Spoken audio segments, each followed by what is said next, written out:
I literally walked into Mr. Bertman's, well actually, they just handed it to me and said, this is what you're playing since you're a bass clarinet player. And I walked into his office to do my audition, and I could barely get a note out of the thing.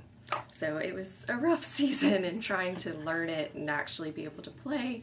I even chipped my tooth. I remember the rehearsals during that week. We still rehearsed. We were actually very busy that week.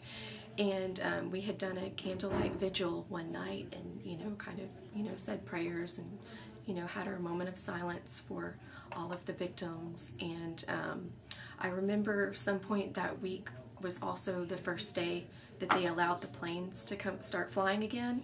And I remember in the middle of this marching band field, we all just screamed like little school kids as Southwest planes were headed back to Hobby, because it was just this wonderful feeling to realize that, our world was finally kind of getting back to the way it should have been. One of my most favorite traveling times of all, we went to the University of Louisiana Lafayette, and it poured down rain. Like the woodwinds couldn't even play.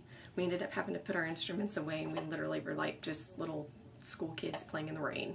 It was a blast. Like, we won the game. It had to be postponed for a while, so we went under the part of the stadium where it was kind of covered, and we played this big concert thing for everybody, and it was just echoing everywhere. It was crazy, but it was fun. And it took forever for us to get home, and we were soaking wet the whole way home back to Houston because it was another day trip. And but it was just so fun. I ruined my parents' brand new digital camera. They'd only had it like a week, back when those were so expensive, and I ruined it with the rain. Our colors were obviously red and white. I wouldn't have picked any other color. It was pretty much obvious from the get-go. We actually left the chapel to the fight song. Everything about our reception was red and white, fight, fight. His groom's cake was a U of H cake. We did everything we could to incorporate our alma mater.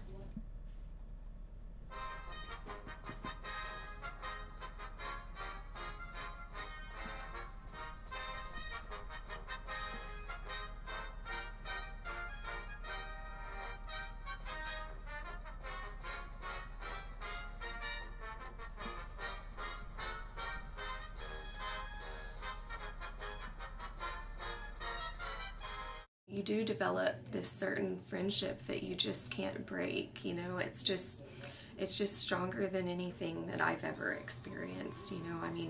I have great friends that I've had since I started at U of H that I will have for the rest of my life, and I have that marching band to thank for it.